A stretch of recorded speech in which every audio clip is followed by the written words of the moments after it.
दोस्तों, ओशो एक महान विचारक थे। उन्होंने अंधविश्वास और पाखंड को जीवन से उखाड़ फेंकने और वास्तविक अंतः यात्रा की खूब बातें की है। उनके द्वारा ध्यान पर कहा एक प्रवचन उन्हीं के शब्दों में कुछ इस प्रकार से है। हमें ध्यान का तो कुछ पता नहीं है, तो हम ध्यान की धारा में उतरते ही नहीं। ध्यान की धारा में जो उतरता है उसे कहते हैं श्रोतापन। दुनिया में दो तरह के लोग हैं, एक जो जीवन में लक्ष्य की तरफ दौड़ रहे। लक्ष्य का मतलब धन पाना है, पद पाना है। श्रोतापन दूसरे तरह के लोग हैं जो स्रोत की तरफ जा रहे हैं, जो लक्ष्य की तरफ नहीं जा रहे, जिनकी खोज सारी यह है कि हम आए कहां से हैं। उस मूल स्रोत को पकड़ लेना। उसे पकड़ लिया तो समझो सब पकड़ लिया, क्योंकि जहां से हम आए हैं अंततः वहीं जाना है। गंगा गंगोत्री में ही लौट जाती है। बीज वृक्ष बनता है और फिर बीज बन जाता है, वर्तुल पूरा हो जाता है। हम जहां से आए हैं वहीं लौट जाना है, मूल स्रोत की तरफ। यह गाथा बुद्ध ने एक विशेष अवसर पर कही थी। ये सारे अवसर बहुत बड़े प्यारे हैं, इसलिए मैं कह रहा हूं। एक बड़ा दानी था, उसका नाम था अनाथ पिंडक। वह अनाथों का बड़ा सहारा था। वह दान लोगों को दिल खोल कर देता था। उसके घर काल नाम का उसका एक पुत्र था। अनाथ पिंडक बुद्ध को सुनने जाता है, लेकिन काल कभी बुद्ध को सुनने नहीं जाता था। काल शब्द भी बड़ा अच्छा है। अनाथ पिंडक का मतलब होता है देने वाला, दान देने वाला, अनाथों को सनत कर देने वाला। और काल का अर्थ होता है समय या मौत। ना तो समय बुद्ध को सुनने जाता है और ना ही मौत, क्योंकि दोनों ही बुद्धिस्ट होने से डरते हैं। समय तो क्षणभंगुर है, शाश्वत के पास जाने में घबराता है, और मौत भी जीवन के सामने जाने में घबराती है। तुम तो मौत के सामने जाने में घबराते हो। बुद्ध पुरुष के सामने मौत आने में घबराती थी।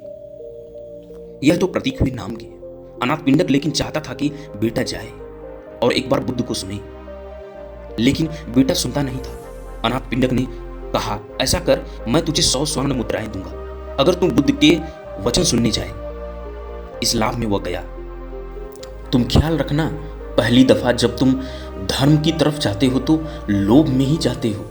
लोग सोचते हैं किसी तरह चलो, मन को थोड़ी शांति मिलेगी, अशांति से छुटकारा होगा, कि थोड़ा आत्मविश्वास बढ़ेगा, कि जीवन में सफलता शायद इसी तरह से मिल जाए। दुकान तो चलती नहीं, तो चलो शायद ध्यान करने से चल जाए, क्योंकि लोग कहते हैं कि ध्यान करने से तो परम धन मिल जाते हैं। ये तो छोटा मोटा धन है, ये तो मिल ही जाएगा। ऐसी हजार की बीमार रहती है तबीयत, शायद ध्यान करने से ठीक हो जाए। वहीं कुछ पति पत्नी की बनती नहीं तो सोचते चलो ध्यान करने से शायद बनने लगे। कुछ ऐसे ही लाभ में आदमी आता है। तो इस तरह काल भी गया। बेटा बुद्ध को सुना, लौट कर आया तो आते ही उसने कहा, मेरे हिस्से की स्वर्ण मुद्राएं मुझे दो, पीछे भोजन करूंगा, क्योंकि मुझे भरोसा किसी का नहीं। पहले स्वर्ण मुद्राएं ली, तब भोजन किया। वह तो गया ही उसके ही लिए था। उसको बुद्ध से सुनने से मतलब थोड़ी न था। वह तो जब बुद्ध को सुन रहा होगा तब भी स्वर्ण मुद्राएं ही गिन रहा होगा। सोच रहा होगा कि बाप देगा कि नहीं देगा, कहीं चालबाजी तो नहीं की। कैसी स्वर्ण मुद्राएं, बहाना कर दिया तो, कि इसी बहाने भेज दिया। अगले दिन अनाथ पिंडक ने फिर कहा, अब 1000 स्वर्ण मुद्राएं दूंगा, लेकिन शर्त एक ही है कि सुनना काफी नहीं है, जो सुनो उसे याद भी रखना है और मेरे सामने आकर दोहराना भी है। 1000 स्वर्ण मुद्राएं तो सुनकर बेटा गया, लेकिन वहां जाकर डुबकी खा गया। वह याद रखने में गड़बड़ हो गई और गौर से सुनना पड़ा। याद रखना था, ध्यान से सुनना पड़ा, गुनगुन के सुनना पड़ा, कि एक भी बात चूक न जाने दें, नहीं तो बाप का बाप है, वह 1000 स्वर्ण मुद्राओं में से काट लेगा। इतना याद ही नहीं रहा। इतने गौर से सुना, ध्यान से सुना कि भूल ही गया स्वर्ण मुद्राओं को।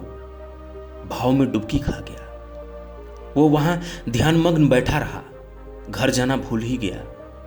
बाप ने सोचा चलकर देखूं बात क्या है, कहां रह गया। जाकर देखा आंखें बंद कर बैठा है। उसने सोचा कि मामला क्या है, वह आंख बंद किए बैठा था। बाप ने कहा, अरे घर चल। उसने कहा, सुन लिया, अब कहाँ आना और कहाँ जाना है।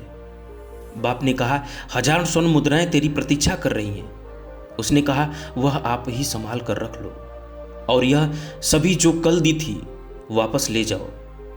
बाप तो बड़ा हैरान हुआ, क्योंकि वह बुद्ध को बहुत सुनता था, उनकी बात मान के दान भी करता था, लेकिन ऐसा नहीं सुना था जैसा इस बेटे ने सुन लिया। अक्सर ऐसा ही होता है कि जवानी जो सुन सकती है बुढ़ापा नहीं सुन सकता, युवा मन जो सुन सकता है बूढ़ा मन नहीं सुन सकता। थक गया होता है, यह जानकारी की परतें इतनी इकट्ठी हो गई होती हैं कि ताजा मन सुन सकता है। बाप ने बहुत समझाया, लेकिन उसने कहा, छोड़ो पिंड, तुम यही तो चाहते थे, हो गया। बाप ने कहा, यह जरा ज्यादा हो गया, मैं इतना नहीं चाहता था। सुन लेगा, लौट आएगा, थोड़ा समझदार हो जाएगा, धार्मिक हो जाएगा, प्रतिष्ठित हो जाएगा, मगर यह कहीं ज्यादा हो गया। तेरा क्या इरादा है? उसने कहा, इरादा क्या है? बात खत्म हो गई। अब हमें बुद्ध की बात उतर गई। बाप ने कहा, बाप ने सोचा, मामला क्या है? मैं जन्म से सुन रहा हूं और इस आदमी ने 2 ही बार सुना है, और यह भी किसी और कारण से सुना है, पैसे देने के लिए, पैसा पाने के लिए। बुद्ध ने कहा, बाप ने बुद्ध को कहा कि यह मामला क्या है? मैं जन्म से सुन रहा हूं और इस आदमी ने 2 ही बार सुना है, और यह भी किसी और कारण से सुना है, पैसे देने के लिए, पैसा पाने के लिए। बुद्ध ने कहा, तुम्हारा बेटा है, अब तुम्हारा नहीं रहा, मेरा हो गया है।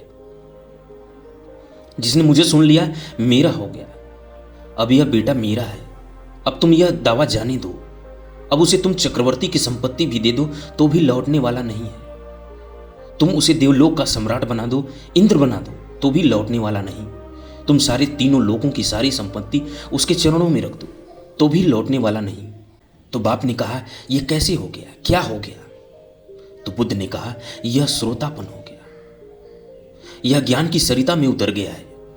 इस घड़ी बुद्ध ने कहा, पृथ्वी का अकेला राजा होने से या स्वर्ग के गण से अथवा सभी लोगों का अधिपति बनने से भी श्रोतापट्टि फल श्रेष्ठ है। इस श्रोतापन को ही मैं संन्यास कहता हूं।